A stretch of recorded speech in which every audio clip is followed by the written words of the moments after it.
My name is Emma, and I found something in the attic that should have never been there. It all started with a rainy afternoon. I was home alone, rummaging through the house while my parents were out. The storm had knocked out the power, so I decided to explore the attic for anything that could entertain me. The attic door was old and creaked loudly when I opened it. Dust fell from the ceiling, and a faint, musty smell filled the air. I grabbed a flashlight and made my way up the wooden ladder, my heart pounding in anticipation. I wasn't expecting to find anything unusual, just old boxers and forgotten belongings. As I searched through the clutter, I stumbled upon a dusty cardboard box, hidden away in the corner behind some old furniture.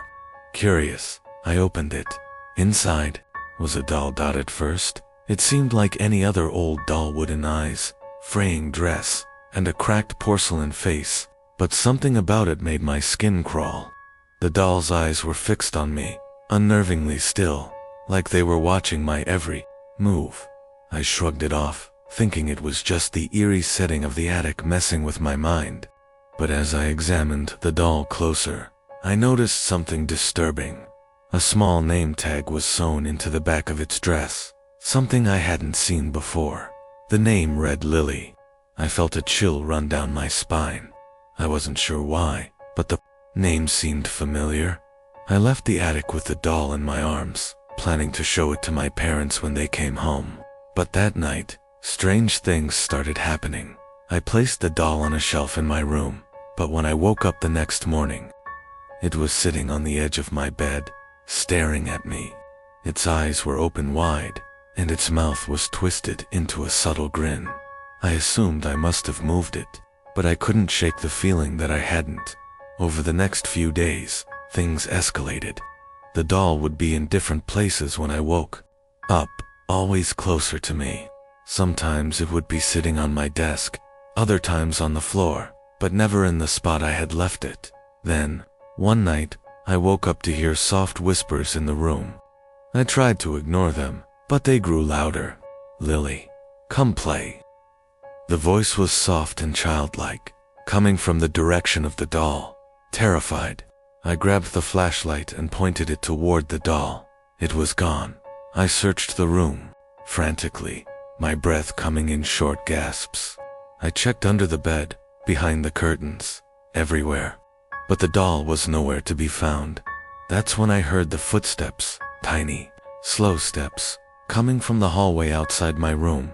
My heart raced as I held the flashlight tightly, the beam shaking as I pointed it toward the door. And then, through the crack of the door, I saw it.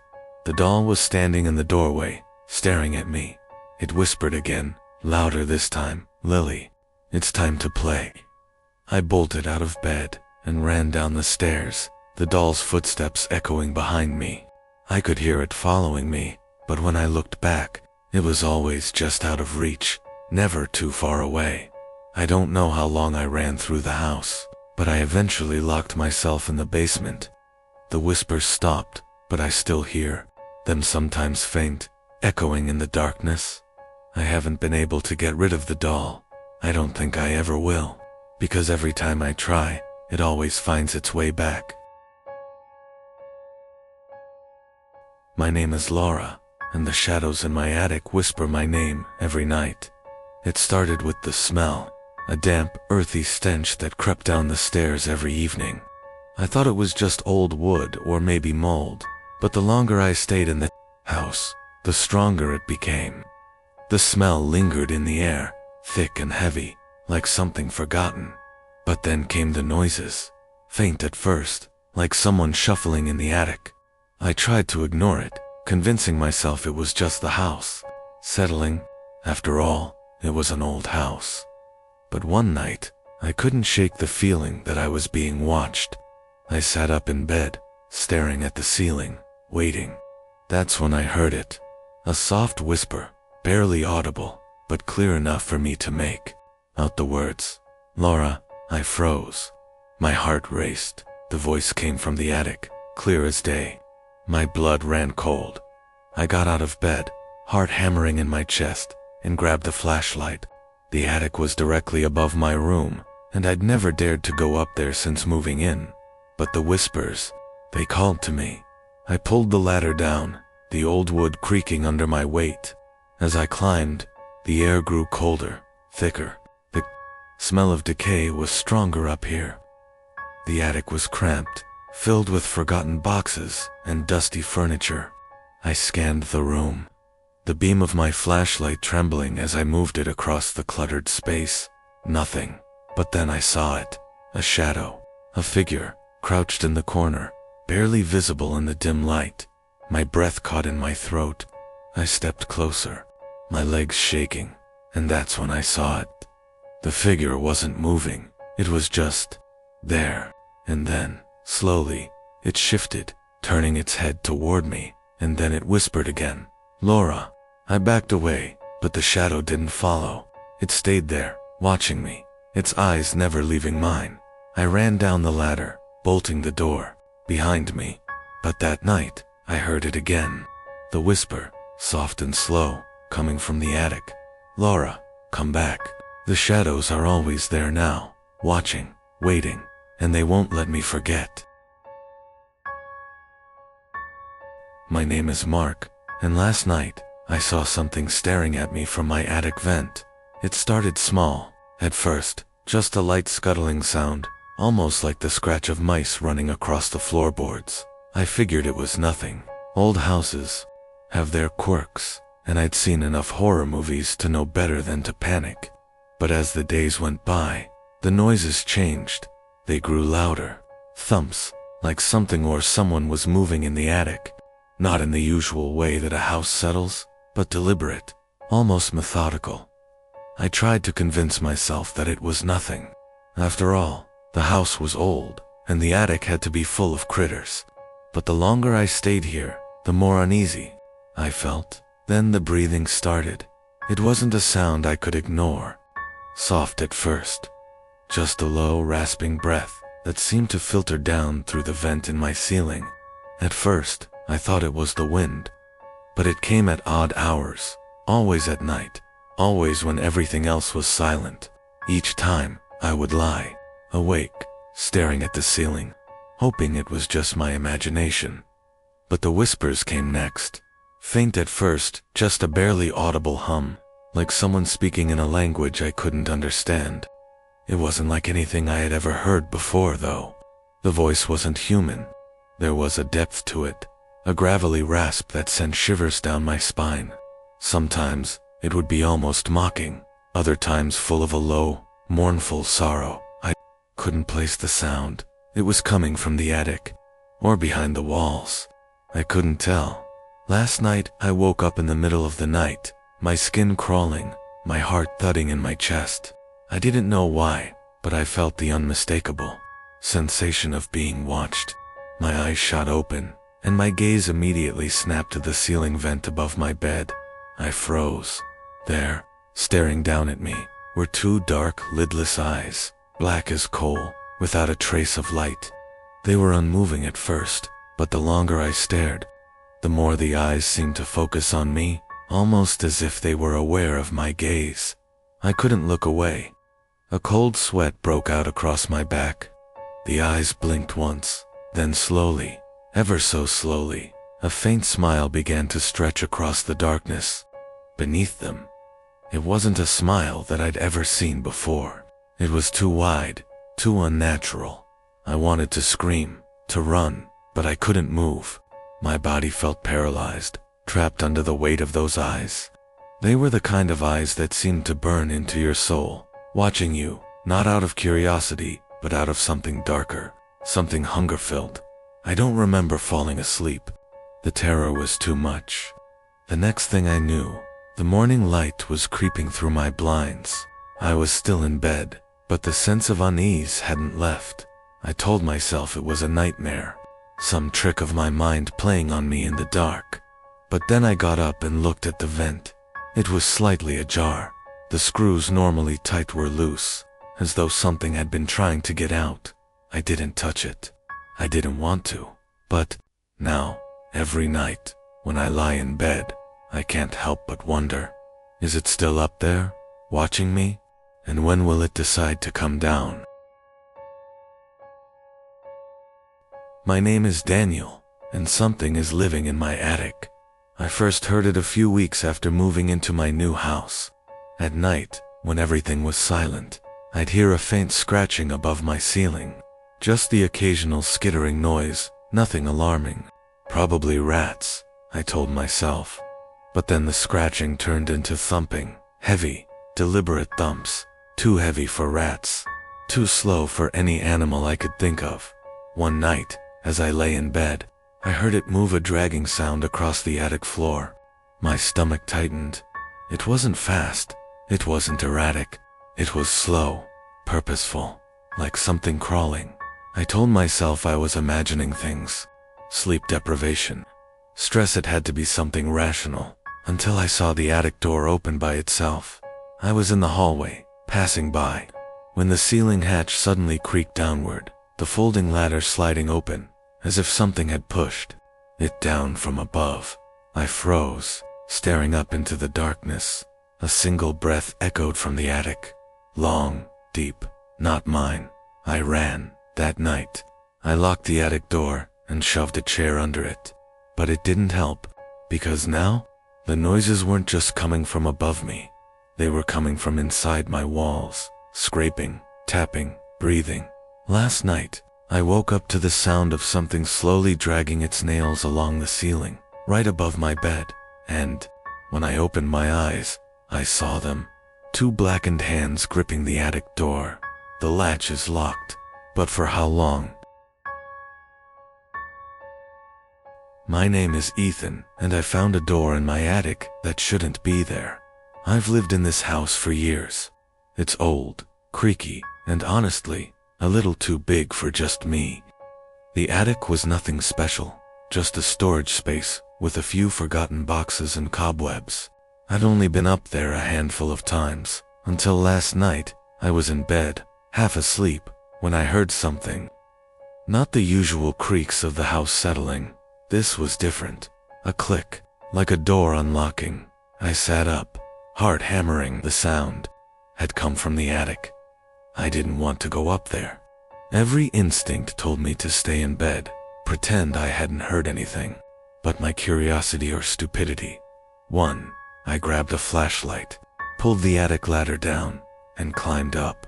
The air was thick and stale, filled with the scent of dust and something faintly rotten. I swept the flashlight around. Everything looked normal, except for the door. A door that wasn't there before. It was old, wooden, and covered in deep scratch marks.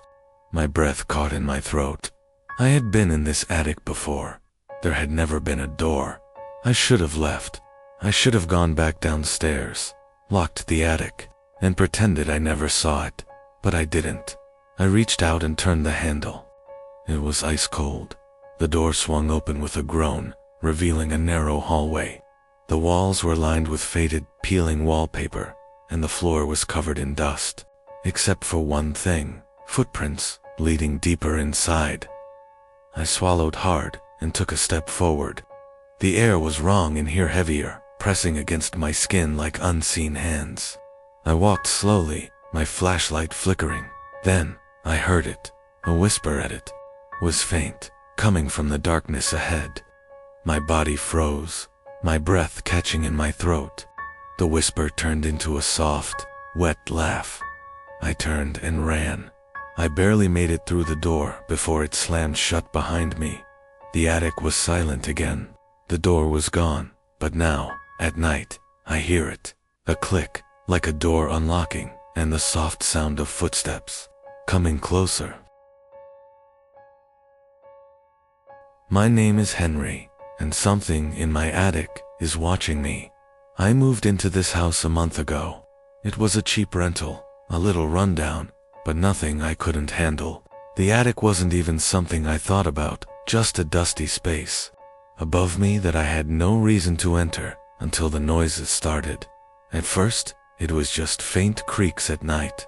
Houses settle, wood shifts, nothing unusual. But then the tapping began. Light, rhythmic taps, like fingernails against wood. I tried to ignore it. Then one night, while lying in bed, I heard something worse, shuffling, not the sharp skittering of a rat or the flutter of trapped birds. This was slow, deliberate, like something was crawling right above me. I shot up, heart pounding, staring at the ceiling. The noise stopped instantly. The air in my room felt heavier, charged, like someone was standing beside my bed, watching. I barely slept that night. The next morning, I decided to check the attic. I pulled the cord, and the ladder creaked as it unfolded. A wave of stale air rushed down. I hesitated, but curiosity won. The attic was almost empty, just dust, old insulation, and a few forgotten boxes. But in the farthest corner, something was off. The dust wasn't settled there. The wood looked disturbed, like something had been dragging itself across the floor. I took a step closer. My flashlight flickered, and then I saw it. A shape, huddled in the darkest part of the attic. At first, I thought it was a pile of old cloth, but then it moved. Something long and thin shifted beneath the shadows.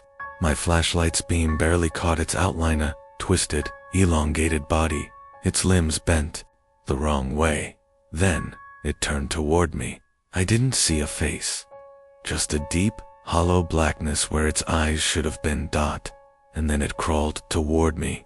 I fell backward, my flashlight clattering to the floor. I scrambled down the ladder, slamming the attic door shut. My hands trembled as I locked it, backing away like a child, afraid of the dark. Now, at night, I hear it again. Not just the shuffling, not just the tapping, breathing right above my bed. My name is Oliver, and something is living in my attic. When I first moved into this old house, I didn't think much of the attic. It was just another dusty, forgotten space where the previous owner had left a few broken pieces of furniture and yellowed newspapers. I only went up there once to check if the roof was leaking. It wasn't, but I did notice something odd. The air was different, thicker, harder to breathe, and it smelled wrong, like damp wood and something faintly metallic. I didn't think about it again until the noises started. At night, just as I was drifting off to sleep, I'd hear them. Whispers. They were soft at first, barely more than a breath, like someone was murmuring just behind the attic door, the kind of sound that made the hair on my arms stand on end.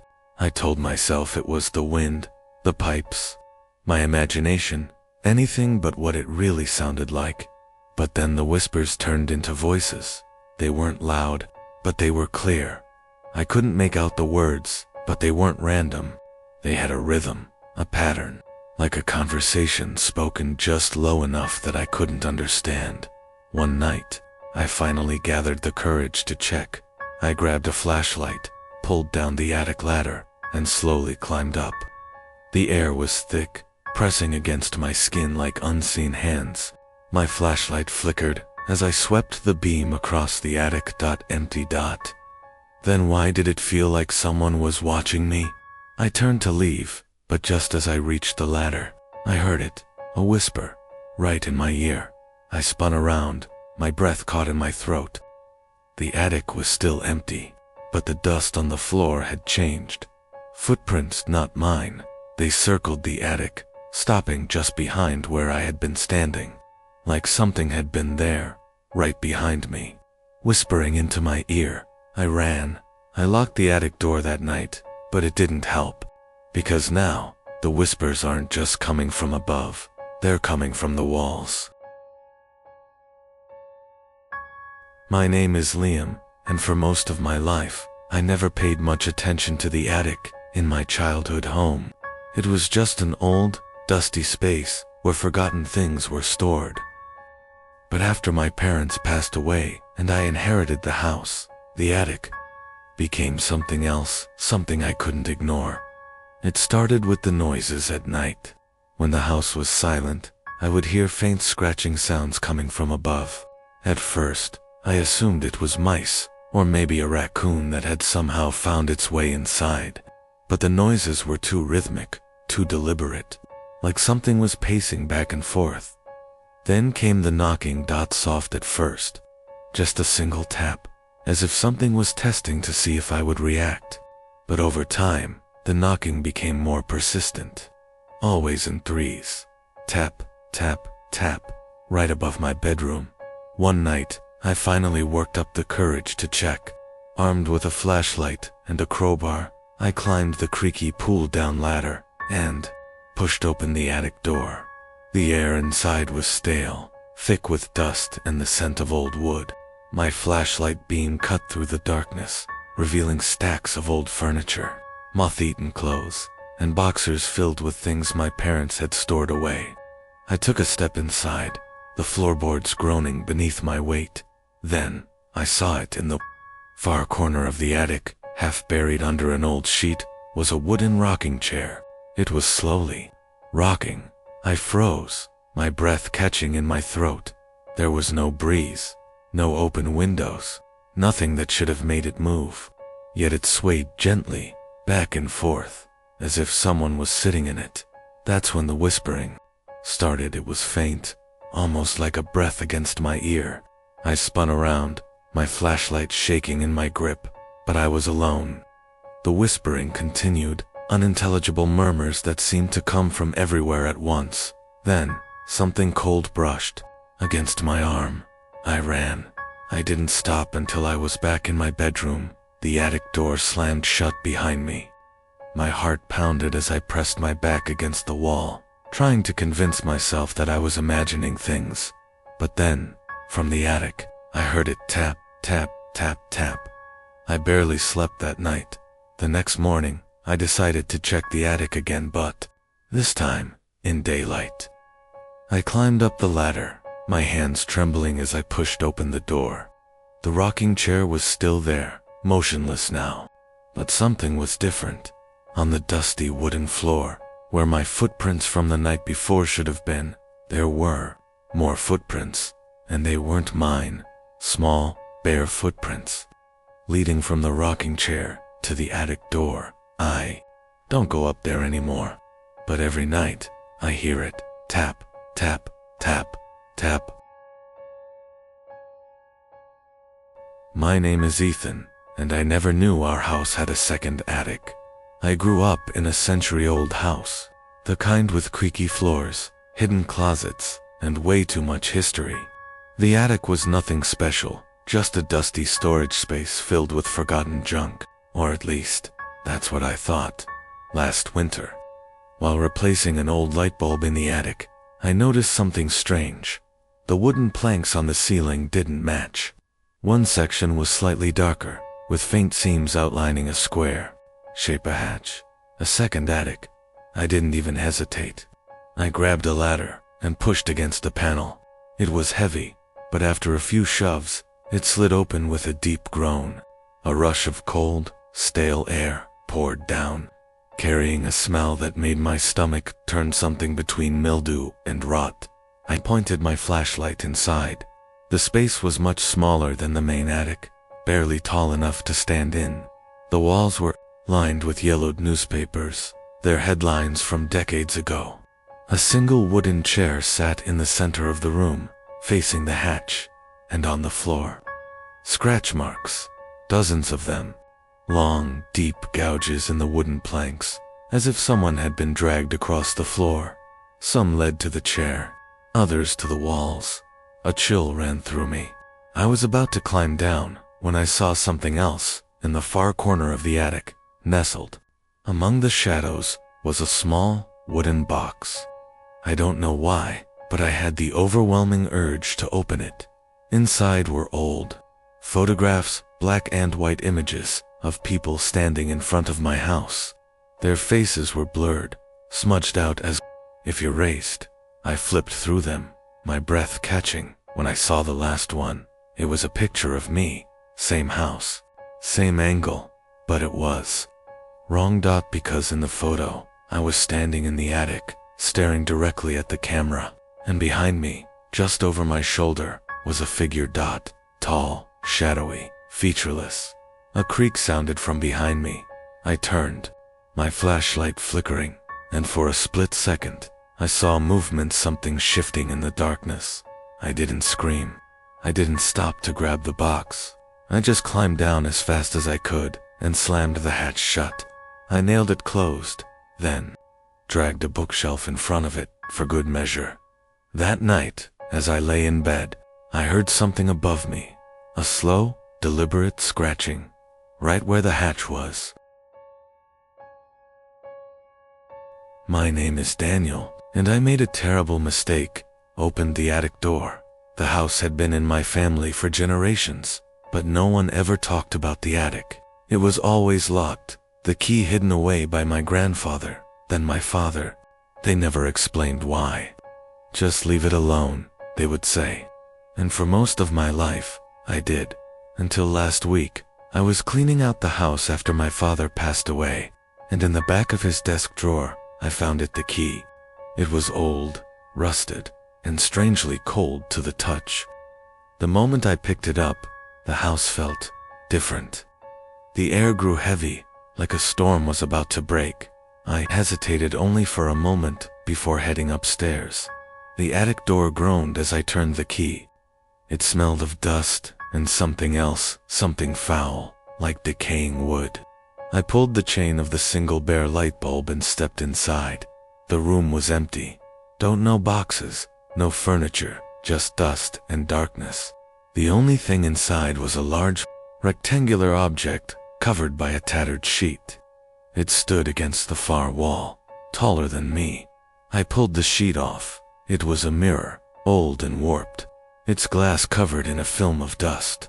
But as I wiped it clean, I felt something cold slither through my veins. The reflection wasn't right.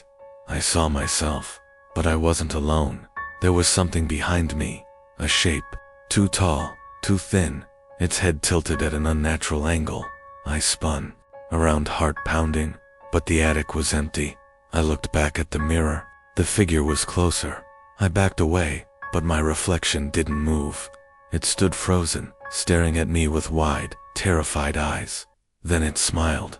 Not MIT, a wide, unnatural grin stretched across its face as its hand slowly reached forward toward the glass. The light bulb flickered and burst. I ran. I don't remember how I got downstairs, but I locked the attic door and threw the key into the fireplace. The house was silent for the rest of the night, but now, every time I pass by the attic, I hear it, a faint tapping, coming from inside the mirror.